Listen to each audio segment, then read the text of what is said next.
Okay, usually on Just Ride, we speak to the best, the gnarliest bike riders in the world. But today we're joined by a man who helps those bike riders get to that level.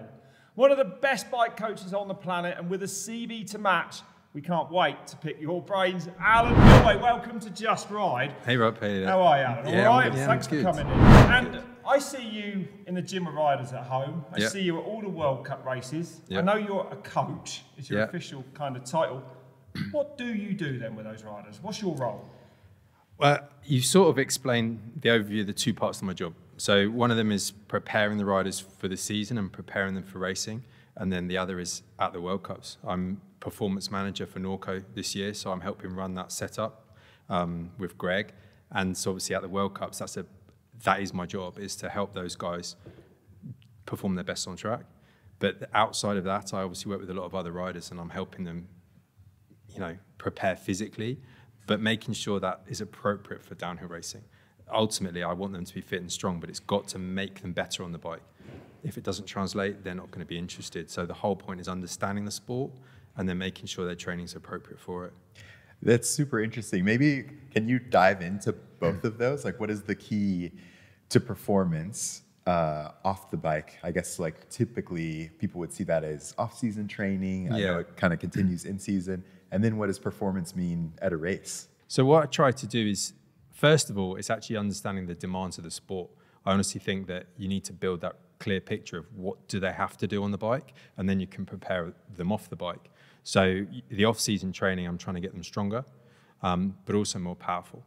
And we can get really into the weeds in terms of like specific exercises, specific joint ranges. You can really go to town on this stuff, but it's all around the individual. If I've got a young rider, I'm not going to go too in depth. And we talk about sort of rider training age. Yes. Do you see what I mean? So you've totally. got, nowadays, I've got young Ellie, who came second at Leogang.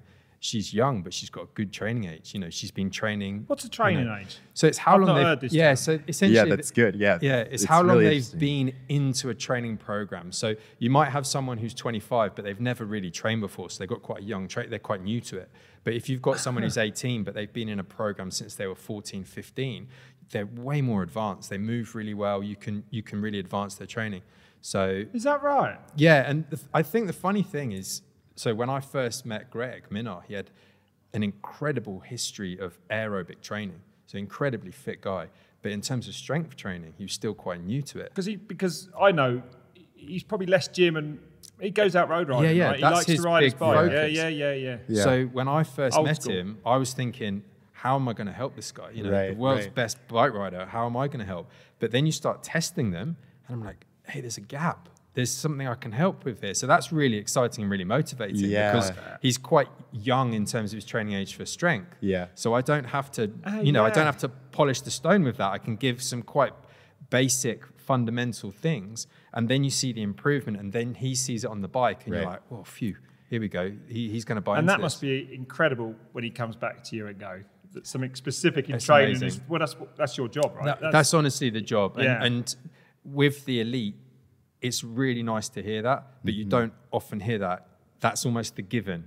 It's when things aren't quite right. So they'll pick up on something that's still not quite perfect. Yeah. And I'm still weak here. Like Dakota, I work with Dakota, and this guy's incredibly strong. Yeah, but Dakota he's like, Norton? Yeah. Yeah. And he's like, I still need to be stronger. This is still a problem. And I'm like, okay, that's fine. But if I was to put you in a cohort of people, a big group of people, you'd still be at the very top of that group. Right. So give yourself a break.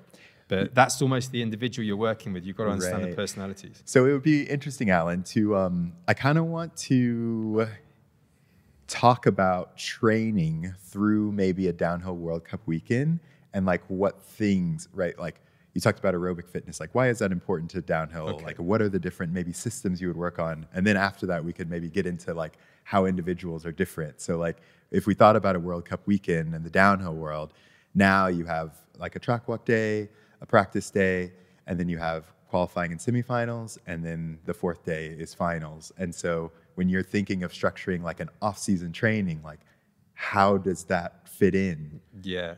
Well, you've shown your understanding of the sport way better than a lot of coaches who would work with mountain bikers who aren't specialists, because what they'll do is they'll look at the result sheet and say, right, the run's 4 minutes long. Right, How do I right, train you right. for 4 minutes? Totally, yeah. So they're preparing them for one run. But I'm Right. like, no. The most important run of the weekend is the last run they do.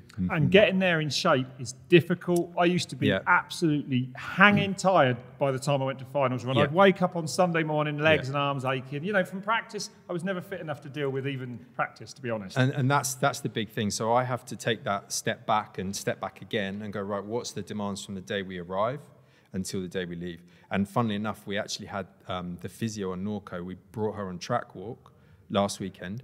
And she was like, you guys are doing like a 2-hour hike. Yeah, Right. I was going to This is ask a you about full it. Do you hike. train for hiking? Because your Yeah. legs are destroyed after walking. I wouldn't walk the course the night before because I'd Yeah, have yeah, no legs because left you'd for be them to cooked. race the Totally. next day. There you go. It's true. I was like, it's a bit of a toss-up here. I know there might be a few seconds up there, but I'll be too tired, so forget it. But we helped That's her right. understand the importance of the recovery from the track walk, because there was a time, not to diverge too much, but I used to work with a lot of enduro riders, and that was a big question mark. Is like, right, they're walking tracks, they're hiking, they can't ride too much. Do we prepare you for hiking? But then you look at the availability. We've only got so many hours in the day. Yeah. Something's got to give. Yeah. So going back to your question, the aerobic system is the one that's going to allow you to recover more quickly between high intensity efforts. So if you've got no aerobic base, essentially, you're going to be too tired, like you said. And come aerobic race you day. get from Essentially long, steady pedaling. riding a bicycle, Riding a exercise, At low filling your intensity. lungs, filling your lungs with air. Yeah, Getting that's out of exactly breath. it. Yeah. And you can really test the specific intensity you need to be at. I do a lot of lab testing where I can take blood samples and I can say, right, this is the point at which we need to be at. And I can almost, for a lot of riders, it's putting a rev limiter on it. Right. Just don't go above this. Yeah. And these guys and girls are used to going hard, so they find it boring. They're like chomping at the bit. Yeah. And I'm like, hang back. Like I'd They're ride. competitive as. Yeah, well, I ride in to the World Cups with Gracie in the morning for B practice. I'm like, chill your boots, Gracie. Yeah. She's just wanging it along. And it's, I'm like, calm down. It's a warm up. Yeah. So it's all of that side of things that you're trying to help the rider understand why. Because if they've got a training plan and I'm setting them 2-hour road rides at 140 beats a minute, they're thinking that's got nothing to do with a 4-minute flat out downhill run. Right. But if you can give them the context and you can say this is a focus for this time of year, we're going to layer on top of this some high intensity stuff, and then we can put really hard work in there, and you'll be able to recover to do more efforts. Then they start to realize it. You just got me with that. If when I was racing, if I could have found a way to recover and feel fresh at the start of every day, Yeah. that would have been probably the biggest step forwards. Like limiting your practice because you don't want to get tired. Definitely being tired from practice. Yeah. Sundays were always a worst day of the week for me. I was knackered. Yeah. I was done. It's always, and you tell me if I'm wrong, Alan. It's interesting because you just described like the aerobic fitness. Yeah. So you can do those repeated runs like every day, and then you kind of have the next thing is like what happens within a day. Yeah. That's So right. those efforts. There's not much pedaling that goes on. Right. But there's incredible load on the body. So I will have. I've actually been at the APC this morning, and I've been presenting some of the information I've been recording and discovering, and discussing with them how we can understand the sport better. And I'll be taking heart rate, blood lactate to show the intensity. We can show speed traces. We can show load through the body. Speed traces. Well, essentially, you're just showing the speed at which the rider's going, and it's the decelerations that are the problem. So the highest load on the rider is normally as they're slowing down, and you're trying to And they maintain hit a hole or something. Yeah, there you go. Bosh! And you're Yeah, trying to like a maintain a massive progression. we were just talking about that with Manny, like the difference between like a motocross bike and like a mountain bike, downhill bike, is you're almost like doing this, trying to push away from the bike like the entire time. Hey, that's exactly it. And we've been able to show that now, and that's really interesting. And now we can train for that. Yeah. And again, I'm trying to do all this work so that when I put together a plan, I don't necessarily have to have a big spiel explaining it. But if the rider says why, Right. hey, this is the reason why. And when you start off your career, you have to say, answer those questions all the time. And as you go through, people start to maybe trust that, okay, we'll believe this is probably going to help. But I should never be complacent. I always want people to say, why the hell am I doing this? Because I haven't dreamt it up from Instagram. There's been a layer and layer and layer to try and get to it. Because there's very few people there's some people that love to train. and there's others that do it just for the outcome. Yeah. And those, I've got to work with those personalities. So, you know, working with G, the guy loves to train and he wants to look good from the training and he wants to be competitive with the training and he's got these numbers that he wants to get to. So I've got to fuel that. Yeah. And you can see that he loves training. He loves it. Yeah, you got to look at him. Yeah. Wait, He's an absolute athlete. He loves it. Alan, I would love to get into some of the different rider personalities. So like, obviously you've trained Greg Minnaar, like greatest downhill athlete of all time, Danny Hart, world champion, Rachel and G Atherton, also world champions. And like, you kind of, I think to me, like set the standard training with Rachel and G and Dan back in the day. But if you think about their personalities, like even just that cohort that I just mentioned, how do they differ? Like, what is it? I've got some good examples for you, because they're very different. So I think that a nice way to look at it is the difference between Dan and G.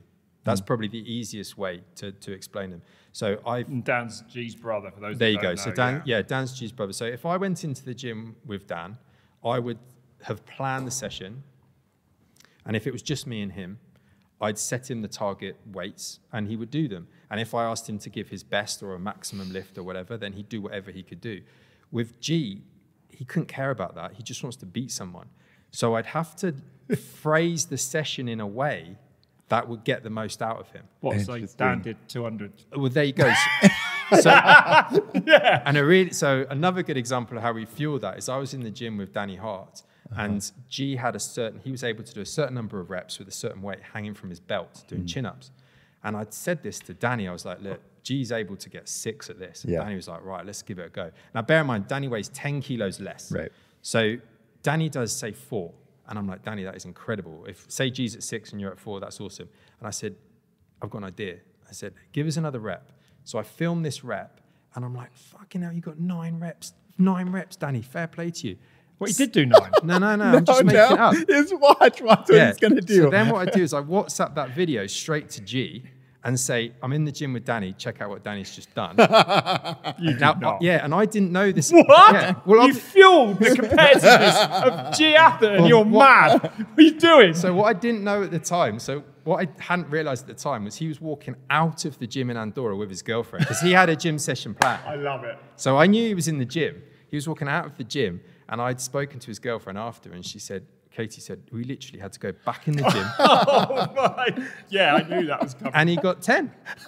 So do you see what I mean? Totally. So I'm totally. Like, you have to gamify it. And I would set them challenges. For certain athletes, you'd set them challenges where I would work my socks off for 6 weeks on a specific challenge, try and get quite good at it. Then I would do a training session with them and say, right, I've got a fun challenge for us. How about we'll try this. They don't know I've practiced it for weeks and I've got quite good at it. I'd set a standard that I know they can beat, but it's at least good enough to make them go, I can think, yeah. But someone like Dan wouldn't necessarily get the most from that because he just Charlie's the same, Charlie Hatton. Yeah. So Charlie will do his best and can't do any more. But other people, you're trying to fuel that, like, I'm not going to get the most from them unless it's gamified or there's something to beat. Is there an advantage? Because I see sometimes on videos that you work with many different riders, and sometimes they're all together in a gym. There you go. Is that a good scenario for you or a bad? I suppose it depends how they get on, does it? Or Well, no, I create the environment. You have don't to- I? you- I choose to do it. Yeah, I will decide. Yeah, that's I right, you've put them in there. I've put them in there, Yeah, and I've I've thought of that. decided who's going to work well together and who's not. okay, so it's not random. No. Okay, It's Right it's on. well thought about beforehand, and Right I'll on. know that this person will get on that person. Hey, you know what? If I bring them in, I might try and I've brought a junior in who could essentially just see what it's like to be a professional. They're quite new to it all, and they're a bit raw. So I said, hey, come in. You're never going to get anywhere near these guys in terms of weight or performance, but just watch their attitude. Right. And then he comes in the gym and Charlie's in there, shakes him by the hand, Charlie's foam rolling. World and champion. all of a sudden, he's like, the eyes light up. Yeah. And again, mixing females and males together, I think is really, really good. And trying to get this environment. And I learned really early on when I used to work in motocross, the importance of creating a good environment, because I won't say their names, but I was working with British Championship motocross riders, and I brought one guy into the lab, And I said, I think I want to bring another guy in to help push you. And he said, yeah, brilliant. I didn't trade names. I didn't think it was important. Anyway, this one guy's warming up. The other lad walks in the gym and they just daggers. They didn't say a word to each other for 8 hours. That's not motocross. a word. That's motocross. Right. That don't surprise me one bit. And You know about that. But to make it worse, the rider who'd walked in had just slept with the girlfriend. Oh, Alan. No. Oh, That was a long day. That's a wild. long day. Well, that's wild that they did it. Like, Yeah, I know. That's right. We were in it, like, they were super, when you think about it, I was like, fair play to you boys. Because I had just turned around and dipped. I Totally. I'm out. Same. Yeah, that's right. So, but that was probably 15 years ago. And I learned straight away, hey, you've got to be clear with everyone who's coming today. You've got to decide, is it going to get more or less from the individual? And sometimes one-to-one's really important. And with elite athletes, they sort of try and be they used to be in their own silo. So I used to work, you know what I mean? They used to all train on their own. They'd never come together. And I tried. Absolutely. When I coached Matt Simmons at the same time as G, Matt is strong as an ox. Yeah. And I said, look, you need to train together. And neither of them were that interested. Well, they're rivals. But I was able to create an opportunity, and we did a time trial together. And that was it. I said, look. Did you? Yeah, You do all these kind of so events for the riders? Yeah, I was like, I thought it was important, 10-mile time trial. I said, you know what? Yeah. And I said, look, let's train for this event. And I said, I will do it with you. Are you in good shape, Al? I'm not too bad, but not good enough. Sounds like he takes on the world's best regularly. No, not at all. But the whole point was I was like, I'm willing to be in the trenches with you to do this. And I knew Matt was fitter than G at the time. So I wanted, but I knew G was that competitive. He just wouldn't let Matt beat him. Absolutely not. Just not going to happen. Yeah. And that was the year that Matt was on the podium in France, and G, I think, became And world champion. Yeah, there you go. So I was like, I was fueling these two guys at the very top of their game. 2014. Yeah, 14, there you go. So, and I just remember just being absolutely fried. And they smoked me. Yeah. But I used to be G's like hair. So I would say to him, we go out training together regularly on the roads in Wales. And we had this hill that we used to ride near Rev Bike Park. And it was about 2 minutes. And then there would be a cut off and we'd turn around and come back. And I'd set us 6 reps. And I said, you have to give me until that lamppost before you can start. And every time he'd just get me at the end. I was like, you bastard. And I knew competitive, he just had to beat me. Yeah. So I was like, right, I'm going to have to give it everything I've got here to try and beat you, bastard. Yeah. So I gave us enough recovery, went up this hill as fast as I could. And I could hear him coming, and I was shouting, I'm not going to let you beat me. I'm not going to let you beat me. And G was like, I'm going to have you. And sure enough, he overtakes me. We both collapse into the ditch at the end. And we're in the middle of Wales, and this car turns around, and we're both collapsed in the ditch, like basically ready to vomit. Yeah. And the woman thinks we've had a car crash, we've had a crash. And so she comes over, you okay? You okay? And we're both like, yeah, we're okay. But Not really. Not really. Yeah. But we'll Nothing's survive. broken. Oh my God. I know. It's so, the off season stuff, we don't really think about it much because the thing that we watch is That's right. maybe six months long and things like that. But then there's another 6 months almost, right, where you're training. Is it almost all year round for the riders, or do they have a proper break after the season before they then start training for the next season? I mean, it feels like almost there is no break, right? I know, it varies. Traditionally, if you looked at like a periodized plan, you'd have this plan that would start very low and build up towards the season, and then you'd try and keep a peak, right, and then you come back down again. But what I sort of learned was, why would we waste all that, hard work to just let it disappear? Yeah. And again, in the season, traditionally, a lot of coaches would taper right back the strength training and be like, well, we've done the strength. But I'm really anti that. I try and get them in the gym. Like the back-to-back weekends, we're in back-to-back races at the moment, and this will be the 1 week we won't be in the gym. But between races, they'll be back in the gym. We know the weights they need to be at, we know the percentage loads, we know the number of reps. So it's not a huge session, but if you can hit this, we keep the strength and we keep the power. And is it as simple as that? Is it like literally, if you can hit these weights that you've hit before, you're right where you need to be? It can be as simple as that. It can boil it down to be as simple as that. And can you really? Yeah. It's so interesting to me training because it's like it's like a Russian doll or whatever, where like you have your fitness over the season, where it's like, if you think about it on a year scale, I don't want to come into the season and then lose all my strength by the last race. And then it's kind of the same thing that you were saying with the race itself. Like, I don't want to come in and track walk being really fresh and then get to Sunday and be dead. And then you go to the run and you say, well, I don't want to start the run off good and then be at the bottom of the track. And then you even go like one more, and like you think of like the power out of a turn or something like that. And like all of these things. Everything comes together. Totally. And what I'm trying to understand is, how can I take care of that? Yeah. Essentially, I don't want the rider having to second guess or question or worry about that. So all they're doing is focusing on the riding. Because if you were to see mistakes or poor split times as the track went on, that would probably hint that something's going on. And if your fatigue goes up, your concentration and focus goes down. So, you know, there's a correlation between because the two.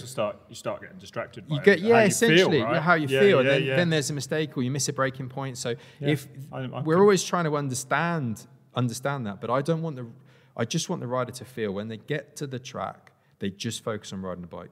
Because nowadays there's so much going on, and with the data setting up a bike and the suspension and, you know, the track conditions and everything else that goes on around it. And now, where does your role end? Do you have anything to do with the way they set their bike up or anything, or is that you leave that to the rider maybe and mechanics? that's a good way to kind of segment. We've been talking about the training aspect outside, but now maybe like if we talked about the performance side of things, like at the race. So like what Rob was saying, or the warm-ups, and because you're always trackside, stood on the mountain during all them practice sessions. Exactly. What are you doing up there? So I'm basically filming and feeding back to them, and I'll also be timing any split lines. And we talked about this the other day, some of the split lines that I'd seen, and I'd learned a long time ago that it's all well and good you giving an opinion on it, but a lot of these guys, they really want the fact. Is this faster? And that comes down to a stopwatch. And that's a stopwatch. There ain't no arguing with a video and a stopwatch. There you go. No. So I will often split screen it, and I'll sync them together, and then I just let that do the talking, and you can make it as you know, as you wish. I'm just trying to provide you the evidence. Yeah, I guess it's important for you not to push your opinion onto the world's best downhillers when it there comes. You go. That's right. I can see that. So you offer it to them. I offer there's it to the facts. There you go. Do what you want. Now do what you want. Yeah, it's interesting. Yeah, and I also understand that if I had a comparison between, say, Troy Brosnan and Greg Minnaar, that it might not be the best comparison because of the core. If you've got, you know, a slight, small rider, Jackson essentially as well, versus someone who's much taller, the riding style is different, it might not actually be a good comparison. So you have to think about, the best comparison is the same rider on two lines, obviously. And that's you know, that's what we try and do. There's always variables there. And there's some things where the track this last weekend, there was a line that basically didn't come back out on race day, and I'm sure that that's because they couldn't practice it because it was too wet. And they were like, I was wondering whether someone's going to roll the dice. But when you saw the splits from the previous day, you saw that you didn't need to be in right up there on the first split to still win. So all of these things, we go through the stats, and like going through the stats from yesterday, like it shows how good Loic's run was, because at 0.6, I think it was 0.6 off being the perfect run. So if you were to take the fastest split throughout everyone. Is that right? I saw he was 3 of the 5, so was he, or something? We just had Leo Gang World Cup, and Loic Bruni won by 2 seconds. Yeah, over 2 seconds. And that is which is a colossal margin. In this day and age, in this sport, it's phenomenal. And also the effect of the final split, I still can't grasp how you can make or lose time with essentially one corner. It was a difficult corner. And it was different. And with a difficult exit. I know. And then, like, for example, when you see Danny was fuming because he slips out the back wheel and he's still 11th, but you know, that margin is probably 1.5 seconds in that. So we've been talking like you talk about like filming the riders, and the times are super tight. We're talking about analyzing split times on the way down. Has mountain biking gotten more quantifiable? Do you think that like the training side has gotten more quantifiable? It seems like on the bike side, you know, we've talked to Finn and Loic. They have all this data acquisition. You guys at Norco have a lot of data acquisition and stuff like that. Do you think that the performance body stuff has gotten more quantifiable as well? That's one of the things I've been working on a lot, really, to try and quantify it. Not necessarily to bombard the athlete with all that data, because I think it can just overload them. Definitely. But I want to understand what is a downhill run in terms of the physical performance. Can you explain this? Because I would love for you to make the case of like why a downhill run is difficult. Okay. Because let's be honest, for those people listening at home, quite honestly, it's 2 minutes and it's downhill. People do ask you why you need to be fit. Yeah. It's 2 minutes riding the bike downhill. You know what I mean? Honestly, when you look at it like that. We got into like all of the detail because we know how physically hard it is. But like, we Alan, do. Like, let's go all the way back up to the top. You're talking to somebody that has never ridden downhill. Some of the easiest things to show them would be the heart rate. So if you start, we can all understand if you use the heart rate monitor at all, you can understand what your maximum heart rate is, and you can understand what, if I'm sat here now under the pressure of you two, I'm probably at 65 beats a minute or whatever, I don't know. I can tell you what mine is. So 46. Yeah, right. Pretty good. I'm quite happy with that. So you sort of got a resting heart rate, you've got sort of an aerobic sort of 130, 140, 150 heart rate, and then it goes up. I've got heart rate traces dating back to 2011. And like Danny's race run at Champery got the heart rate trace, over 200 beats a minute. Was he 200 beats a minute? Charlie, Fort William was over that as well. This is stuff that, if you were to explain to someone, you're at max heart rate. Yeah.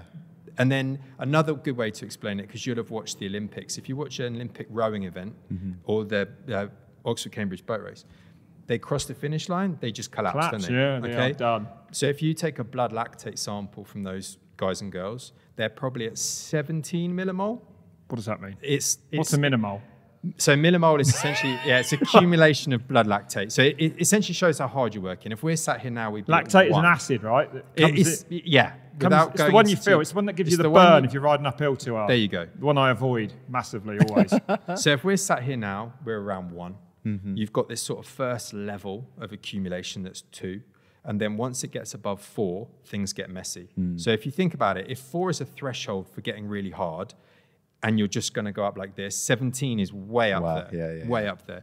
Now, if you take blood lactate from a downhiller, they're at 17 to 20 at the bottom of a race run. Crazy. Oh, they are. Okay? They are blown up. They've done everything. But if you're a rower, you could do it with your eyes shut. With all due respect to them, you can get a rhythm, you can just focus internally. But a downhiller, you can't focus internally. You've got rocks and roots and jumps and drops. Oh, you see, they can, because they're literally pulling an oar. Well, there's no. You don't have to.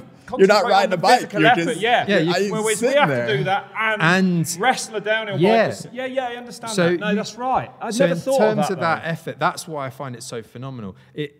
Ironically, it breeds a very different character, because if you were to work with a rower is quite happy to sit facing a wall for 2 hours pulling like this. But a mountain biker, that doesn't give them the pleasure. They want to be outside, or they want to have an enjoyment from the training. Because we're not just athletic performance athletes. Exactly. It's not this sort of two-dimensional. Yeah. If you have like a spectrum, on one end is, say, a weightlifter who's super strong and powerful, and the other end is like an endurance cyclist or a runner. And then you've got rowing that sits probably further to the endurance. Yeah. You've got a mountain biker that's somewhere in between. Right. But then the fittest mountain biker isn't necessarily the best mountain biker. That's something that I think that we always think about, is like, you might have a young athlete come in with a really low training age. And they come and they beat all these like super elite athletes, the world champions and stuff like that. And you would ask them, years later, and they're like, yeah, I was super, super unfit. So like, how does something like that happen? So firstly, I don't think they would be super unfit. I think that they just haven't had what they call structure. So if you were to say, okay, you're super unfit, but let's go back and tell me what you do in the off season, they ride their bike every single day. So that gets them a level of fitness and kind of conditioning that they don't really think about, because they're not doing something structured in the gym. So you'll find that they're not really accurate, but the other side of it is they're not very consistent. You will find that I'm basically, you're buying an insurance policy. That's the way I look at it. I think you're right. Yeah. I mean, so the way I trained was more or less just riding a bike, going to the BMX track. Never went to the gym, but I don't think people did it as much back in my era. It was more road riding and getting fit that way. Yeah. And then, but obviously, I mean, I went and did a show with Bruni, I don't know, probably 10 years ago now. And I said, how many hours do you do on the bike a week? And he was like, not that many, but we're in the gym for hours and hours just pushing weights. And I was like, yeah, that makes sense, because it's power, and there's not much pedaling. No, you're pushing back. Essentially, you're pushing back into the ground. And that's what I'm learning is you're pushing back into the ground, but also you're pushing yourself away from the bar. So the bar's trying to come into you and you're trying to maintain a position. It's trying to throw you over the front. Yeah. So as you're breaking that sort of eccentric control, you're trying to resist being thrown forward, but also you're trying to resist being crushed, being squashed. And that's where Bruni's so good in his position, using him as the example, because whatever the bike's doing underneath him, he stays pretty still. He's like, the position is like pretty isometric. He pretty much stays there. Amazing. And I wonder whether that's why you see a style such as Jackson's, because he cannot do that to that level. Well, so it won't work for him. He has to have an impulse. He's got to push in and then come back out again. Right. Yeah. Jackson feels to me more like that younger rider we're talking about, because I know he spent days and days, his entire life in a bike park. I'm not sure how much time he spent in a gym, but look. I mean, arguably, before he got hurt, the fastest rider in the world at downhill. No question. Jackson's one of those people, because Jackson Goldstone was a junior rider. I mean, he's 19 years old, and he came out and he won World Cups last season. We haven't really seen that, so it's like, it is. This is the character, the style of rider. And you could argue that, well, Alan, you've just said that these riders are reaching 200 beats a minute, 17 millimole, blah, blah, blah, all these numbers. Why don't they just ride downhill? And the reason why you wouldn't is the risk versus reward is just skewed the wrong way. Like, it is amazing training in itself. There's nothing better than riding a downhill bike flat out. But the reality of it is that if you do, let's say, more than 6 runs, 7 runs in a day, things are going to get risky. Yeah. So why? Because you get tired or you get stale as well. Well, you're pushing your very limits. So how do you go beyond your limits? Yeah, you're in trouble. Yeah. And I remember Carmichael saying this years ago. It was one of the quotes that really jumped out at me, like 01, 02, when he was at the top of his game, and it was like, if you're pushing the very limit on your motocross bike, how do you then raise that ceiling? Mm-hmm. You may as well raise it off the bike. Yeah, in a controlled environment. And then you go back onto the bike, and all of a sudden your ceiling height has gone up. Totally. And you're like, hey, I can push harder. And that's really that's one of the ethos, an ethos around how I approach it. Trying to do it in a safe way, get them to the point where they can ride harder. Then you see the bike having to get stiffer. Then you understand maybe they're putting more force into the bike, so the bike development is showing the improvement in the rider. And it all sort of forms a bit of a circle. So the link with the technical is, like, I don't set up a bike, but I've actually seen on the data, we saw from data that one rider was taking way more load than others. And so I went to speak to the mechanic, and the mechanic said, the bike's way too soft for him. I've been trying to explain this. And I said, hey, there you go.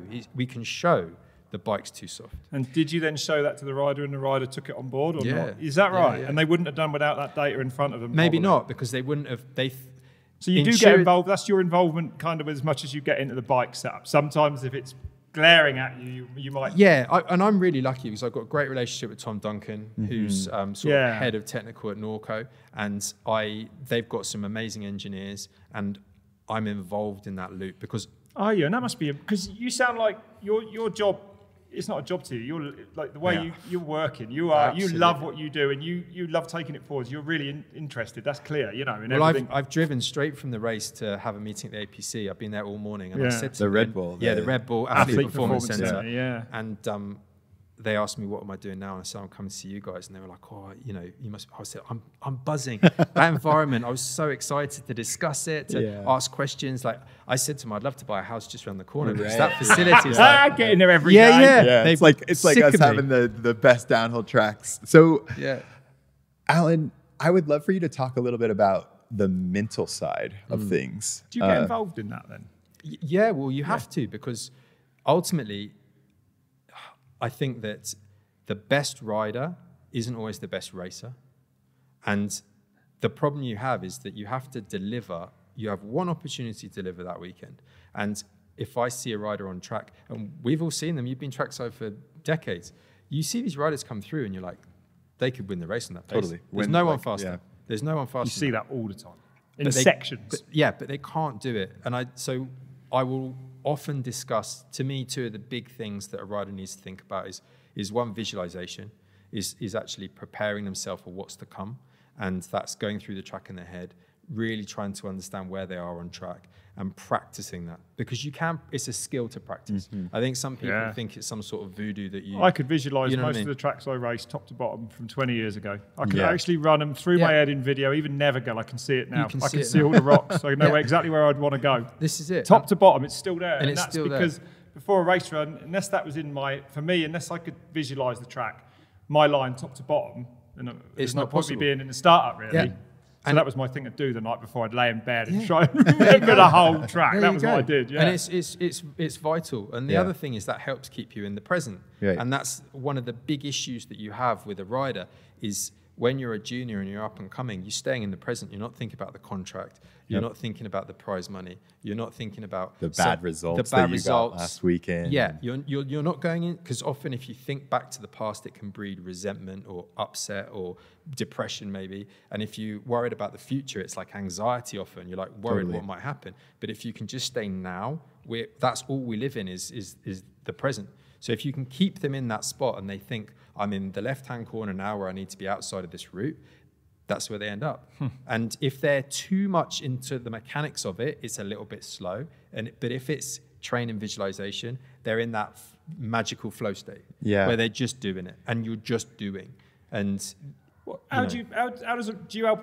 What is the magical flow state? I think I know what you mean. Is it when you basically got no thoughts in your head and you're just flying? Well, exactly that. You're not Sometimes thinking I couldn't about remember a race run you after it, and I feel like that would be getting into a flow. Yeah, is that right? Absolutely. And it's when you're essentially in the present and enjoying what is happening, because often it's enjoyable. Just reacting to the bike, kind of. It's an enjoyable thing. But if we use Leo Gang as the example, because it's fresh in my mind. I was talking to a few riders this weekend, and they said it was really hard to stay in the present on the motorway because the motorway is too easy. It's boring to them. Yeah. Totally. And they're like, right, I've got the woods to come. And then they're thinking, what's going to happen here? What's it going to be like? And that is so dangerous because you'll make a mistake on the bit you're on. On the bit you're on. on.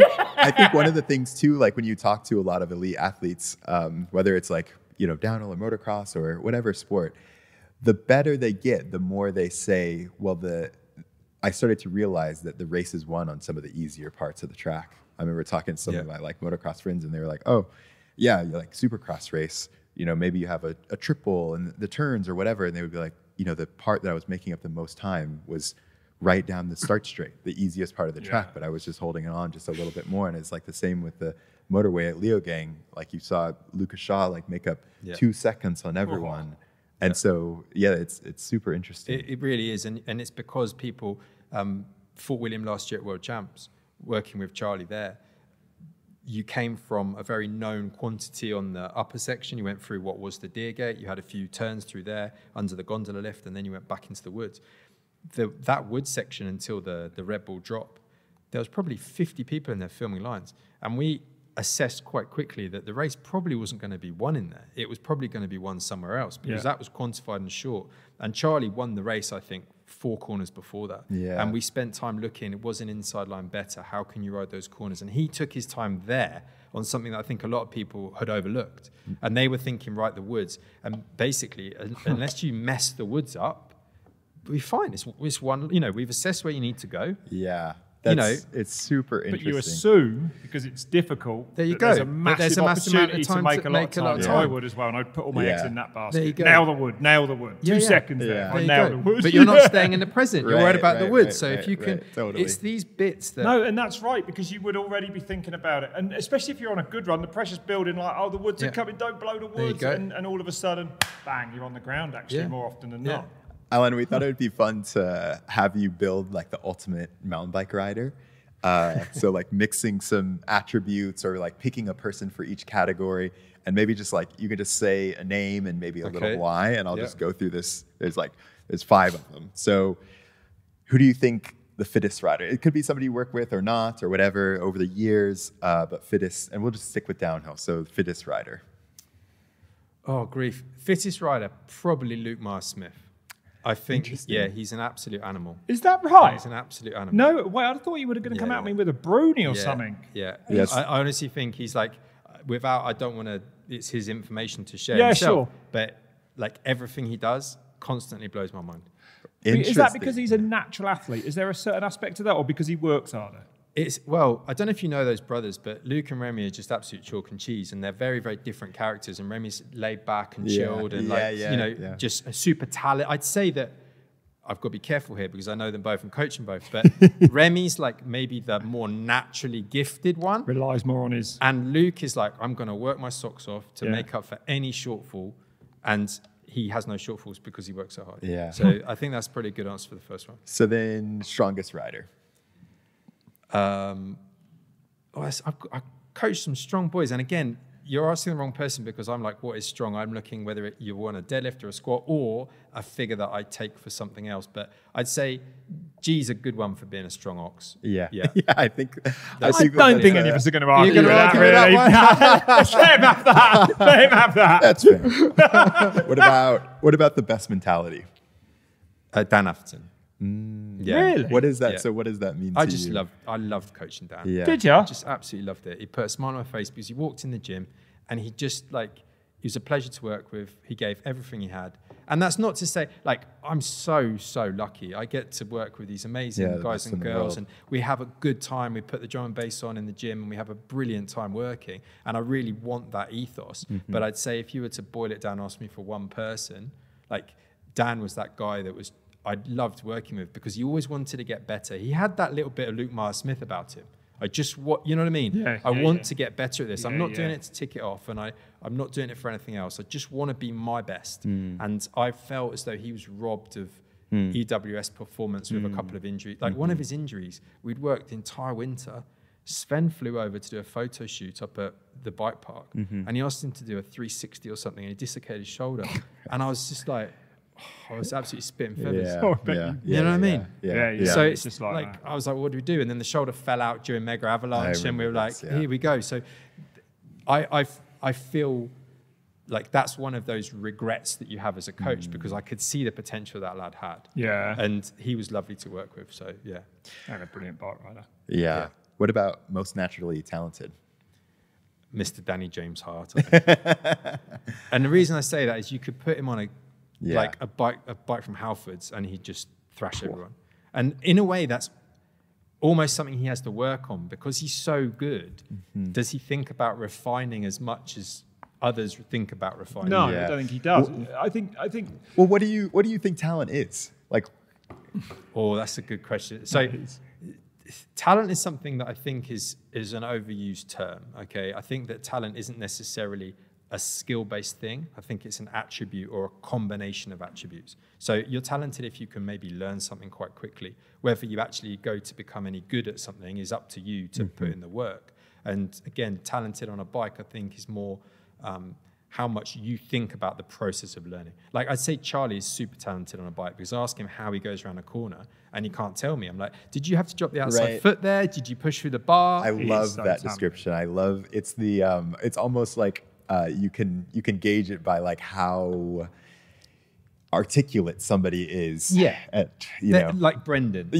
Brendan, or I think of Josh Bryceland. You know what I mean? Yeah, if you ask them how they do what they do, they're like, just kind of. It's all good. Well, can you imagine going on a coaching day with Brendan? Hey, Brent, can you show me how to go around this corner? I'll show you how to go around this corner. But you can try, you know, and I'm not disrespecting him in that. It's just the fact that he probably wouldn't be able to try and break it down for you. He just does it. He just does it. A lot of bike riders do. That's right. Yeah, that's fascinating. And then the last one is work ethic. Yeah, that's... There's a lot of them who've got very, very good work ethics. To get to that level, you have to. Who's got the worst work ethic? Oh, here we go. Can you answer that? I'll tell you what. Is there anyone you really have to get? No. Tell a story without the name. I'll tell you a story with the name because, and I'm not questioning his work ethic. In Poland, Ronan Hoons' run. Ronan Dunn. He gets onto the podium. And it's boiling hot there. And I'm down by the podium in the manager's area. And he shouts down, he's like, Alan, can you help me get this body armor off? Because he's obviously, they're strapped into those clothes stuck now. To it, yeah. So I helped take him out of everything, and he looks at me. He's like, "Alan, I promise you, I will never miss another sprint session again in my life." Did he or not? Did he? Oh, that's amazing. love it. That So is do you see what I mean? Like amazing. he still puts in his sprint sessions because he's yeah. gone and won a World Cup. So I'm not disrespecting him, but you can understand like he's probably more free spirited and has a load of things going on, and I love it. Yeah, that's right. So we had a good laugh about it, and then he wins the race. So Yeah. I said, "You've probably done enough of them. I think you've done all right." Yeah, I right, think you've done all right. Yeah. Oh, I love it. Well, I would love to kind of get into some like tips, but also like misconceptions for average riders. So like, if you had to maybe pick 2 or 3 things that people think about training that are just way off, what would that be? I'd say the first thing is, we went back to talk about the demands of downhill, high intensity and whatever. I think one of the misconceptions is that's all you have to do. Let's just do sprints and hard efforts. I think for me, and it's not a very sexy thing to try and get people to do, is actually go out and ride your bike. And some people think that it's got to be super specific and they've got to sweat loads and it's got to be a real demanding session.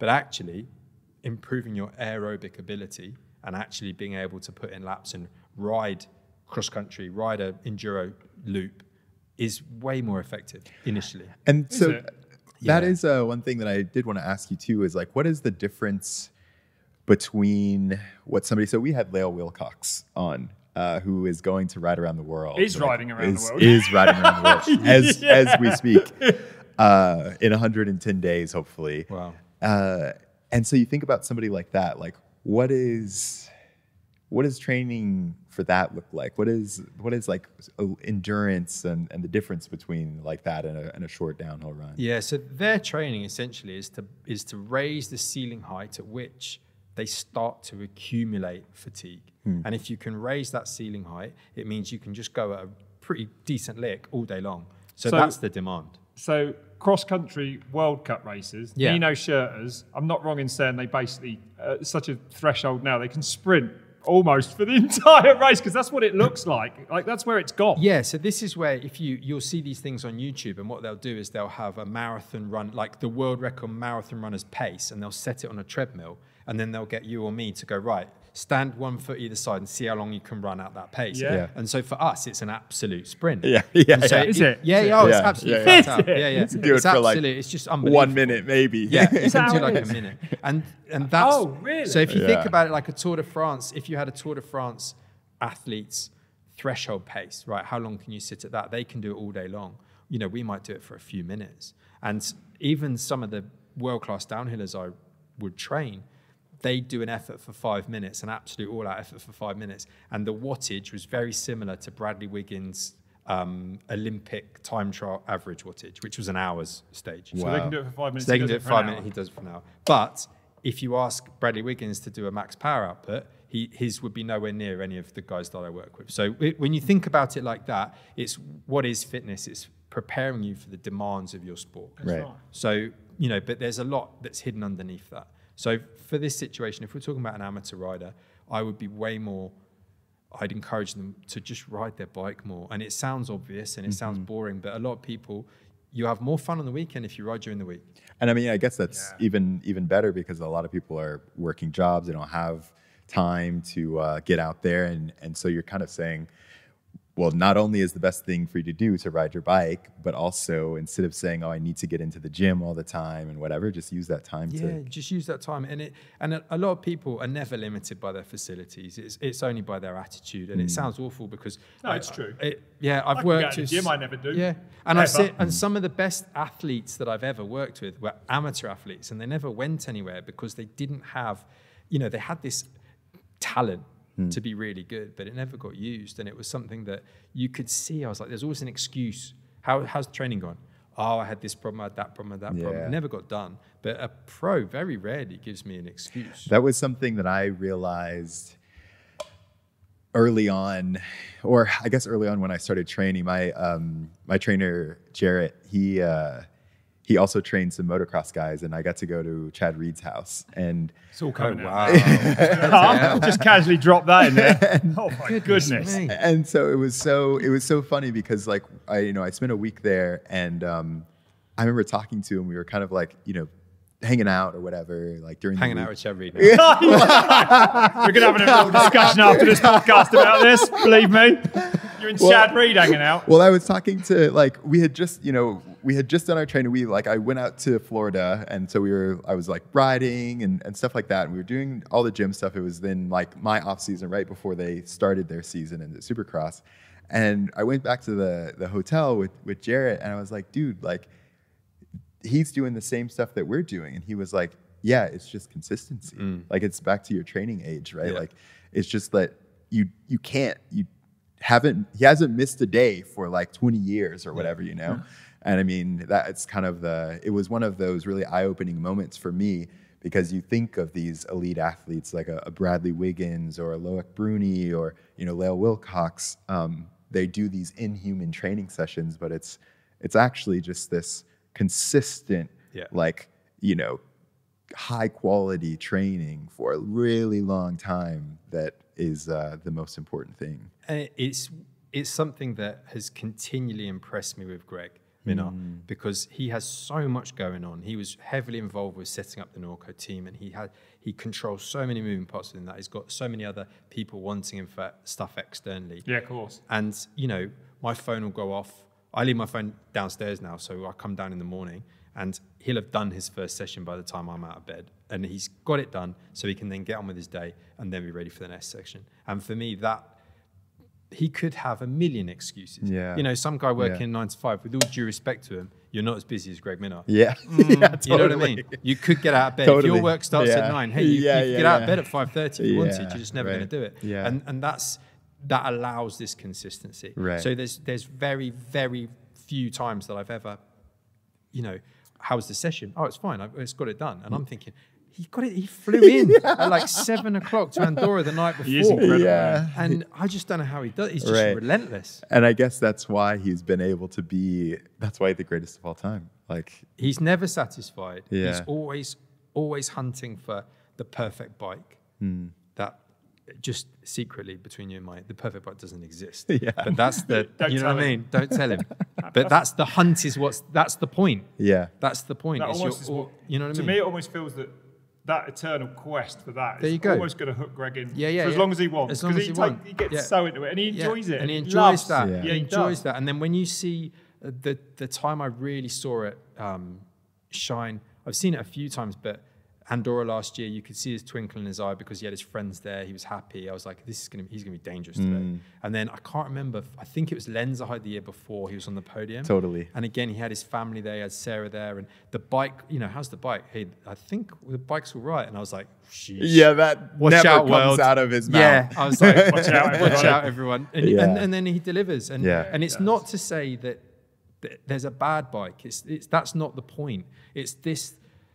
I'm not good enough to understand these nuances, but when you speak to, like, using G as an example, because it's just such a vivid memory for me, was we were training in Portugal and I was filming him on track in this training camp and he stopped by me. Al, have you got a shock pump? I said, no. He said, there's no point carrying on. I reckon I've lost the PSI on the fork. And I was like, you've lost the PSI on the fork? And sure enough, the fork hadn't got to, it was like between 81 and 82. Right. But because he was going full gas, I'm not risking life and limb because the fork's too soft. And I was like, wow. And then he could tell like half the PSI in the tire. Yeah. It's that's really, amazing. really amazing. Yeah. And you just have to learn that and understand, I can't question them on that just because I don't understand. I couldn't. Well, I think it's the same for them looking at you, right? Like, I mean, the exercises you do, the order they're in, what times you do them, it's kind of like you outsource that expertise. Yeah. Yes, and in a way, that's like, I'm very grateful for that. That's something that you work for years and years to get to a point where you can say, thank you, to the rider for letting me do that. But that's a huge responsibility. Yeah. Because I woke up super early one morning. I woke up at 5 in the morning and I'd realized that someone wasn't going to be able to do an exercise I programmed.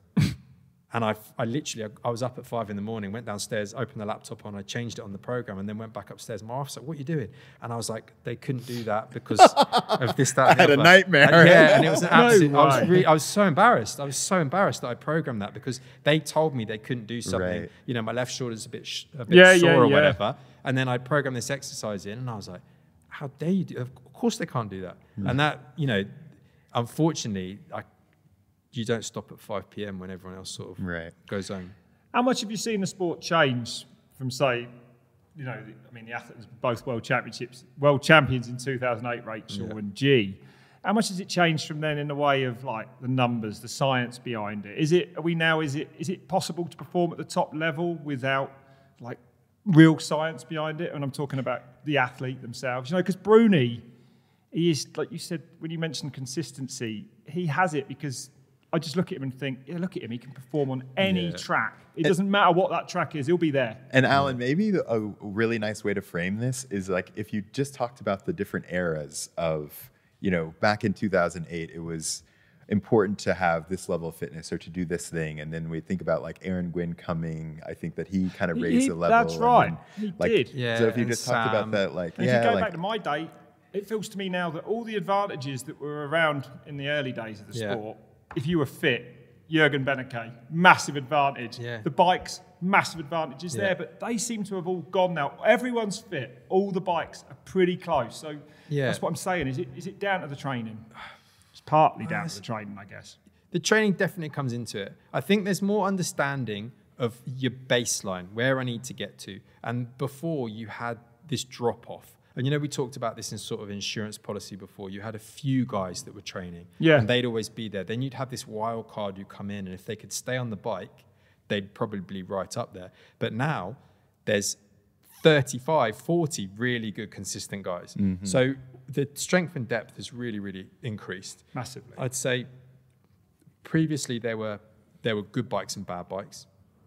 I knew of, not that long ago, some really bad bikes. Yeah, did you? Did you? That's interesting. And I was like, he's on a bad bike. And people... And if you've got a bad bike, you don't have to say anything, but like you look at data and stuff, it would be hard to win on those bikes, would it? Well, you know, It makes a difference. It does.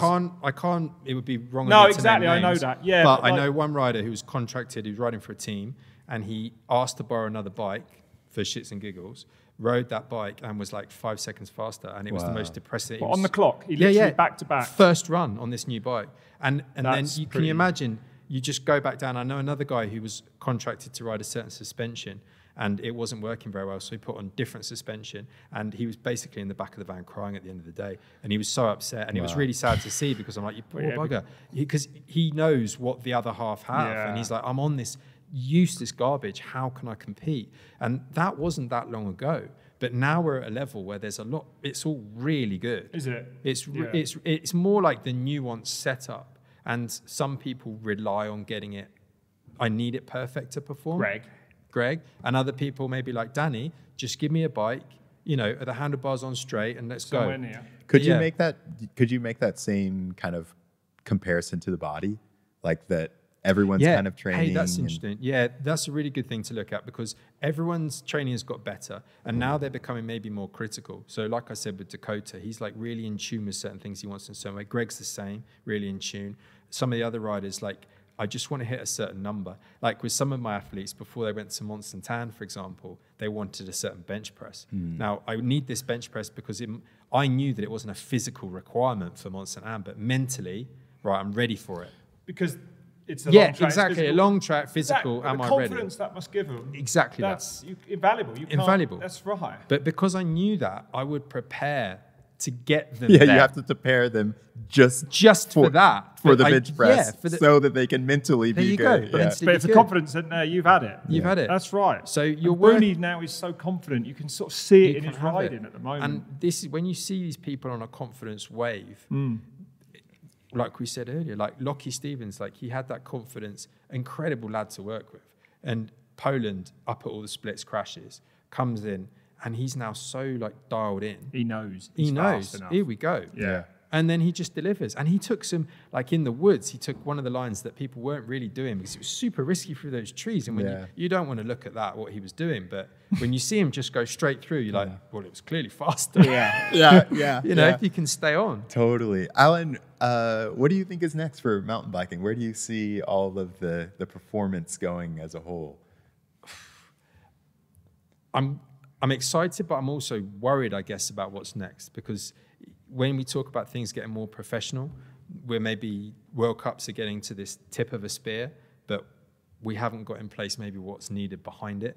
I'm really worried that people can't come up and come through. When you look at Coulange, when you look at Andy Kolb, they were slow burners from junior ranks. I mean, even Ronan Dunn. When you see these people, they haven't. If you don't jump onto success straight from a junior, are you going to be able to make, are you going to be able to make a living at it? Yeah, and I know that's not exactly what you're saying, but I do think it comes into play, because with the physical training, you're going to have a very small cohort potentially. Yeah. But what about these next guys coming up? Are we going to be able to support them coming through? Well, I think it's interesting. Like even, so Anna Newkirk, she got second. She's another perfect example. And it was like, even with the physical training, so she works with Jarrett Kolick, and like, it was so... She came up, she was battling with Valley in the juniors, and they were like back and forth, Anna would win, Valley would win, or whatever. Valley goes on, and now she's, this incredible rider. Anna is like a couple of years in elite, and then she, at the end of the year, she would be like super down on muscle and things like that. And so like now you would say like she started working and being in the gym, doing all the off-season stuff. And now, like 2 years later or whatever. She's coming good. Yeah. But she might not, in a year or two, her team might not even be at the World Cup. Yeah, exactly. So we might miss the opportunity to see Anna, the next Anna Newkirk. And that's what I meant about Lackey, Stevens. Same. That's right. Like, this is it. We can't lose these. Can't lose these. No, that's the essence teams of downhill. Yeah. That really is. That's right. It's one sport where you should be able to turn up with a bike and have a go. Yeah. Even at the highest level. Exactly. Because I don't like these comparisons to F1. We're not F1 cars. It drives me mad. You can't have 10 teams and you've all got these cars with loads of budget. The whole idea is that I could turn up, buy a bike from the shop, spec it how I wanted to, get good enough, and then try and qualify. Yeah. But maybe we're becoming gatekeepers to the sport, which isn't really fair to, not me personally, but, the sport is sort of becoming fenced in. Sure. And I don't think it should be fenced in. I'm with you. It needs to be accessible. Yeah. It's a bicycle. Yeah. It's mountain bike racing. It's always been like that. And story. That's right. And if you pull up the roots, that's the problem. That's what worries me. Right. Yeah, that's right. Because we want these brilliant riders that can just turn up and maybe only perform once a year and win a World Cup, but that's good enough. That is the sport, and that's the excitement. That's right. That's part of it. It's such a great sentiment. And maybe a fun question to end on, Alan, is we're heading to Val di Sole for the next round. Bench press central. Do you give me one name? Here we go. In the men and the women's of who do you think's gonna win? I'll even actually one in the men and one in the women. I just wonder whether Amaury Piron's like increase and improvement is going to keep going at Val di Sole. I'd love to see it. Yeah, considering the injury he had and how he's come back, it's been really cool to see him improve. He's incredible. He's incredible. I could give you loads more names. Ronan Dunn's going to come back firing because he's annoyed he made a mistake. I could keep going on. In the women, like Valley's so strong and her pace was incredible at Leogang. Hard to stop her at the moment, isn't it? Let's be honest. Yeah, she's riding. Yeah, so there's a couple of names for you. Yeah, there's so many. Yeah, but I think what's great is that there's so many names I could give you. I wish it keeps being like that. Yeah, you know what I mean? Yeah. It has to. We can't just think it's going to be a Jet Lawrence show sort of thing. That's what we want. Is this sort of so many people in the mix? I totally agree. Yeah, that is why downhill and mountain biking is great, because it is accessible and it's a bicycle, which is just amazing. That's it. Yeah, that's it. End of the day. Yeah, Alan, thank you so much for coming on. This is I could literally talk to you for hours and hours and hours, because I find this stuff fascinating. It's so interesting. Yeah. Oh, well, I've enjoyed it. Thank you for having me, guys. No, brilliant. Thanks for coming in, mate, and sharing your knowledge. I appreciate it. Bosh. Cheers. Cheers. See you, boys.